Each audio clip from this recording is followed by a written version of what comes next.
c'est-à-dire ceux qui se détachent de la moyenne des autres observations. Et bien ça, c'est plus susceptible de retenir notre attention dans l'analyse. Et ça, c'est l'effet von Ristorff, connu depuis 1933. Enfin, cinquièmement, je voudrais vous parler de l'excès de confiance en soi. Cet excès de confiance du débutant vient souvent d'un manque de compétences.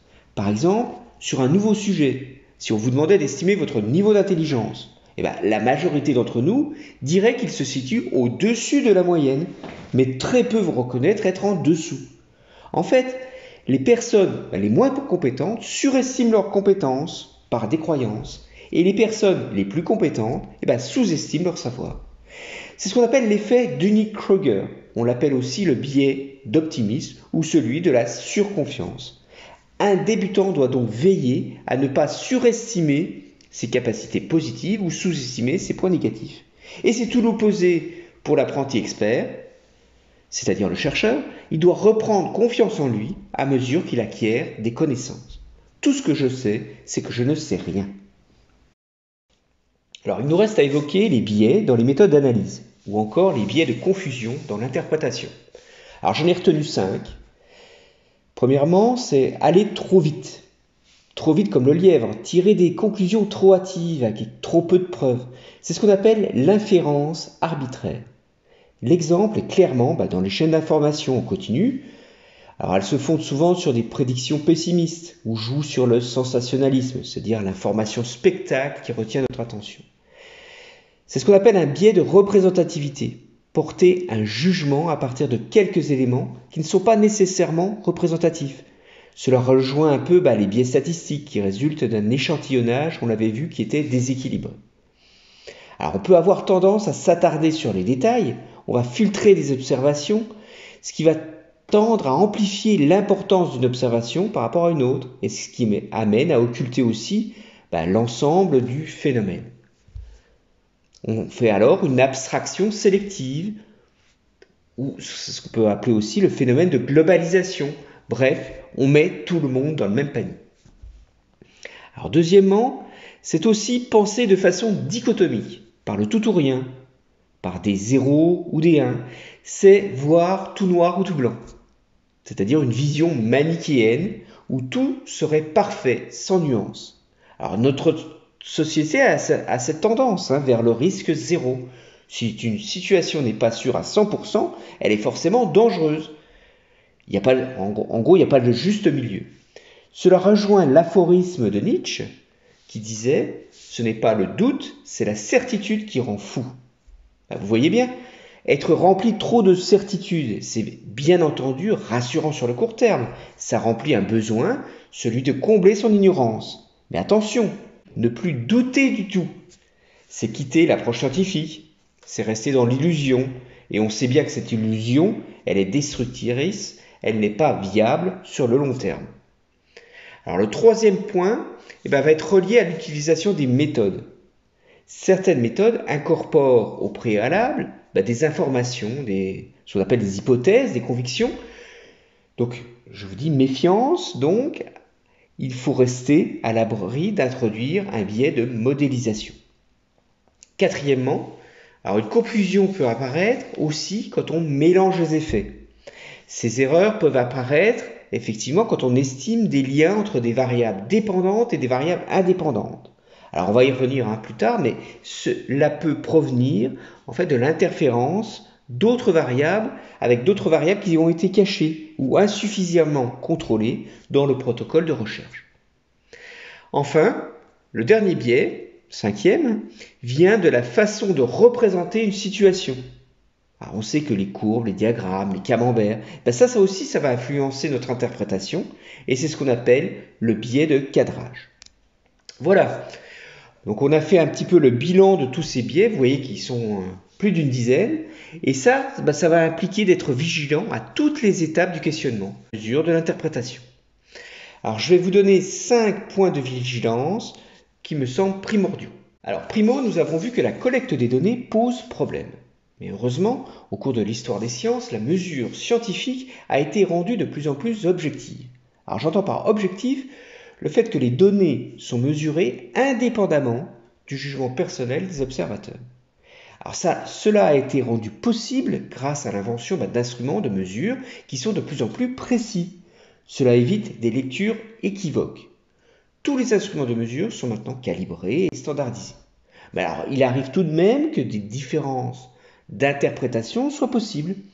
Tout n'est pas forcément clair. Et dans ce cas, il faut alors considérer l'expérimentateur, c'est-à-dire le bonhomme, comme faisant partie intégrante de l'instrument de mesure. Alors deuxièmement, Fisher fut le premier à proposer des plans d'expérience. Alors pourquoi? Pour que cela soit efficace, il faut faire au tout début de l'expérience, c'est-à-dire ab initio, un échantillonnage qui soit raisonné. C'est-à-dire qu'il s'agit de réduire les variations en catégorisant les éléments ou les groupes d'éléments, selon différents facteurs ou critères. Alors, par exemple, pour être plus concret, une population, il s'agirait de prendre les éléments en les classant suivant l'âge ou le sexe, etc. On essaie alors d'égaliser les facteurs de sorte que le facteur qu'on veut étudier va correspondre à la seule différence entre les groupes. Alors ensuite, il y a un risque que le plan d'expérience créé par l'expérimentateur produise aussi une estimation qui s'écarte systématiquement de la vraie valeur. Le deuxième point, il faut randomiser, c'est-à-dire rendre aléatoire le choix des éléments dans chacune des catégories. Typiquement, on va utiliser une table aléatoire pour choisir l'ordre des mesures. Et cette attribution aléatoire, ça va être une condition sine qua non pour garantir l'impartialité, c'est-à-dire l'objectivité de l'étude, et donc sa scientificité, si vous voulez, la validité des résultats. Alors à ce niveau, on va opposer par ailleurs la notion de validité à la fiabilité. C'est l'équivalent de ce qui est répétable ou reproductible. Ce qui est répétable dans un laboratoire, vous le savez, n'est pas forcément reproductible ailleurs. Et c'est donc les différences entre ce qu'on appelle la justesse, la fidélité, l'exactitude d'une mesure que je vous représente ici au niveau des cibles. Alors le troisième point est de discipliner rigoureusement nos émotions. Cela renvoie aux aspects éthiques scientifiques.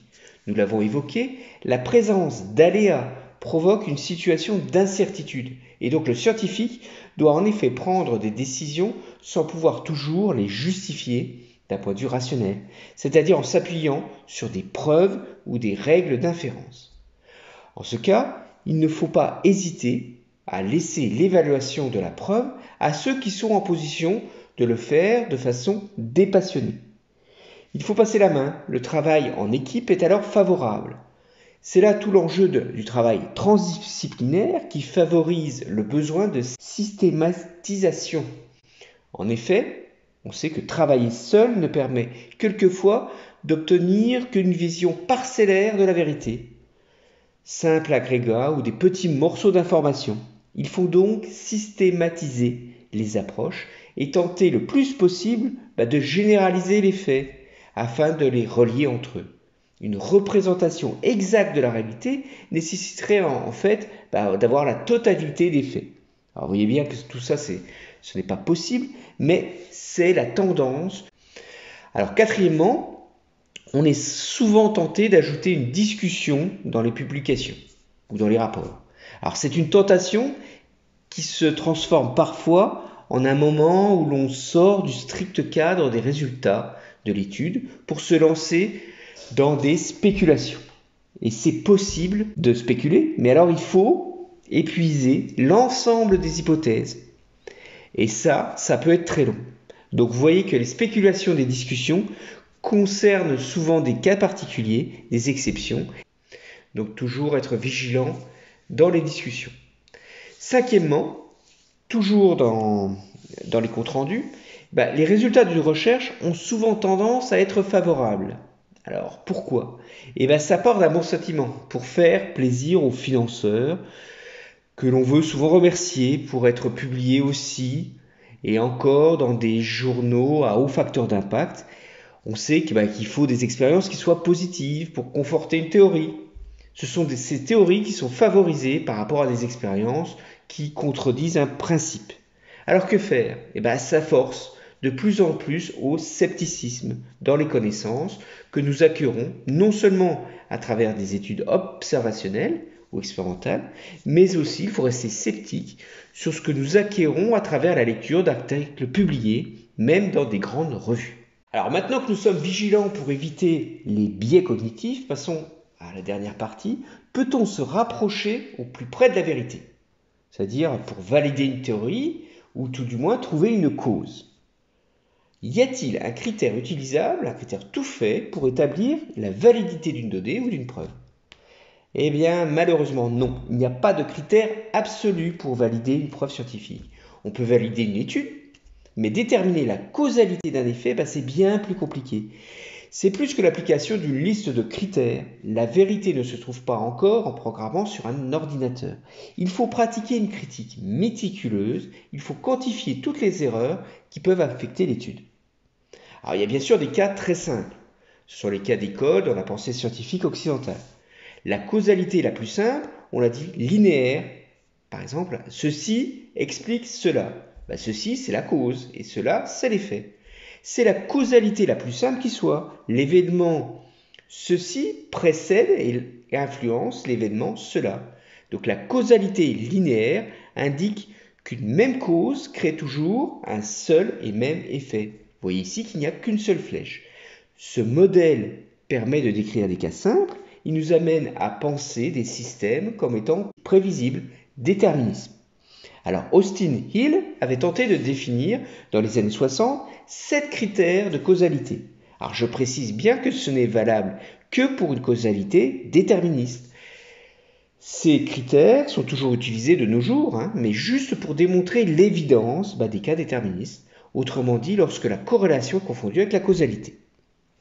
Alors ces critères se sont montrés inefficaces et même faux dans bien des applications en médecine, par exemple en épidémiologie. Donc prudence avec ces critères, mais cela reste important de les connaître pour savoir les fondements des modèles déterministes. Alors, les 3 premiers critères restent tout de même à considérer, et ils sont toujours valides. Donc le premier critère, c'est la force d'une association. Elle se mesure à partir de la fréquence d'apparition du phénomène. Plus le phénomène sera récurrent, et plus la force sera élevée. Deuxième critère, c'est la convergence des indicateurs. On parle aussi de robustesse du modèle vis-à-vis du grand nombre d'observations. Donc tous les biais repérables doivent être contrôlés. Troisième critère, c'est le gradient ou ce qu'on appelle aussi l'effet de dose. C'est-à-dire qu'un critère, c'est le critère qui va évaluer en regardant la tendance lorsqu'on change les durées d'exposition, l'intensité d'exposition ou la concentration. Donc on va disposer d'une relation dose-réponse qui va permettre de quantifier une certaine sensibilité. Alors, il y a 4 autres critères qui sont superflus et même voire faux. Le critère de spécificité, il est faux. On sait désormais qu'un même facteur peut causer plusieurs effets.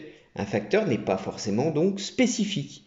On peut corriger ce critère si l'on se réduit à spécifier les conditions d'application, c'est-à-dire l'environnement des facteurs pour éventuellement détecter des interférences. 5e point, l'argument de la temporalité. Lui aussi il est faux. On peut chercher en effet la dynamique du système, par contre les relations chronologiques, les séquences temporelles ne sont pas forcément cohérentes. Il n'y a que dans un monde déterministe où les causes suspectées doivent impérativement précéder l'apparition de l'effet. Mais on peut vérifier effectivement que si certains facteurs disparaissent, l'effet devrait décroître proportionnellement. 6e, on cherche la cohérence ou la reproductibilité avec d'autres expériences. Il s'agit ici de montrer que l'interprétation en termes de cause à effet de nos données ne doit pas entrer en conflit. Là encore, l'introduction du hasard a des conséquences. Et 7e, cela rejoint le dernier critère sur la plausibilité des explications par rapport au savoir de l'époque. On peut réouvrir des dossiers judiciaires, des cas non résolus, ils sont nombreux. Dans le même ordre d'idées, il est intéressant de procéder à des analogies avec d'autres domaines. C'est ce qu'on attend d'une science véritablement moderne. Alors vous avez compris que les causalités linéaires ne sont pas suffisantes pour expliquer un monde que nous découvrons désormais des situations de plus en plus complexes. La connaissance de la vérité n'est pas une chose facile et une science vraie ne se réduit pas à une science vérifiée. Cela pose ici la question de notre ignorance. Est-elle ontologique? Alors ça, c'est une question un petit peu métaphysique, quelque part. Si je reformule, est-ce qu'il y aurait des processus véritablement stochastiques, c'est-à-dire dus au hasard, dans les systèmes qui nous entourent? Par exemple, a-t-on des moyens de répondre si le hasard se cache dans des maladies héréditaires? Ça, c'est une véritable question d'ontologie. Et si cela était le cas, une maladie génétique serait donc totalement imprévisible. On peut se poser une autre question. Notre ignorance est-elle épistémologique? Autrement dit, notre ignorance vient-elle simplement du fait qu'il serait impossible de collecter l'ensemble des données pour identifier tous les processus causaux? Ou alors, on peut penser comme Popper. Les idées apparaissent aléatoirement chez les inventeurs. Et il faut un critère aussi de réfutabilité, c'est-à-dire seules les idées non réfutées par l'expérience sont sauvegardées par la science. Alors là, ça suppose qu'il faut apprendre à vivre avec une facette de la vérité qui est provisoire. Des faits nouveaux peuvent arriver. L'approche scientifique, c'est justement de pouvoir réfuter notre connaissance. Et il faut accepter qu'il est possible que d'autres idées, c'est-à-dire d'autres facettes de la vérité, viennent les remplacer. Alors tout cela pour dire qu'il faut réfléchir à d'autres formes de causalité. Et on parle désormais de causalité complexe ou encore circulaire ou récursive. Alors dans la causalité circulaire, on tente d'appréhender l'ensemble des actions. Et on introduit ce qu'on appelle des rétroactions des éléments les uns avec les autres. Alors pour reprendre d'autres exemples, l'effet qu'on avait appelé le cela, il va rétroagir sur la cause ceci, qu'il a pourtant engendré. Donc dans cette logique circulaire, il devient difficile de savoir qui est à l'origine de quoi. Vous connaissez bien le problème de l'œuf et la poule. Dans cette logique circulaire, trouver la cause n'a plus forcément de sens. Alors pour les problèmes plus complexes, il faut donc rejeter la notion de cause nécessaire et suffisante. L'introduction des aléas, du hasard, implique l'existence de causes non nécessaires et non suffisantes. Le caractère complexe apparaît par la nature multicausale du système. Dans ce contexte, il faut donc abandonner le modèle causal linéaire. On introduit des diagrammes qui ressemblent, vous voyez ici, à des toiles d'araignée entre les facteurs. On parle de toile de cause ou de web of causation. Cette approche a été proposée en médecine par McMahon dans le domaine de la santé. Cela permet de relier les causes variées pour une maladie. Ça leur rejoint la théorie des graphes, introduite en mathématiques, dans le cadre de la théorie probabiliste bayésienne. Nous y reviendrons dans la théorie des graphes dans une prochaine vidéo. Pour conclure, j'espère vous avoir montré qu'il faut rester vigilant sur la notion de causalité. Une corrélation peut être produite par une opération arithmétique et la corrélation n'est pas forcément due à une association entre les variables observées, c'est-à-dire une relation physique entre les éléments. Alors on a vu tous les biais, et ils sont nombreux, les biais psychologiques, tous les biais de confusion, et il ne faut pas les négliger. Il faut retenir aussi que cette corrélation peut être le fruit du hasard ou due à des variables cachées. Voilà, j'espère vous avoir un petit peu ouvert les yeux sur ce monde. Le fait de vivre dans un monde ouvert, c'est prendre conscience de vivre dans un monde complexe. Et on le voit tous les jours dans notre vie courante. On ne peut pas se contenter d'un réductionnisme où nous serions un simple assemblage de cellules, de molécules, et où les populations seraient vues comme une simple collection d'individus. Alors dans les médias, c'est tout le rôle de la déontologie des journalistes qui doivent essayer de combattre les raisonnements réflexes, les intuitions trop rapides. C'est aussi tout l'objet des sciences, qu'elles soient sociales ou de la matière, pour débusquer les raisonnements trop simplistes. Alors heureusement, des méthodes de vérification existent. Ça sera la théorie des graphes que nous allons introduire dans d'autres vidéos. Un outil qui va permettre désormais de débusquer ce qui nous écarte de la vérité. Pour exemple, une étude en 2021 a montré que pendant 1 mois et demi seulement, 12 désinformateurs sur Facebook ont provoqué 73% des contenus des théories anti-vaccins. Donc Facebook a supprimé aussi 1,3 milliard de faux comptes qui ont véhiculé des fake news. et ceci uniquement dans un seul trimestre de l'année 2020. Voilà, je vous remercie pour votre attention sur cette causalité et je vous dis à bientôt.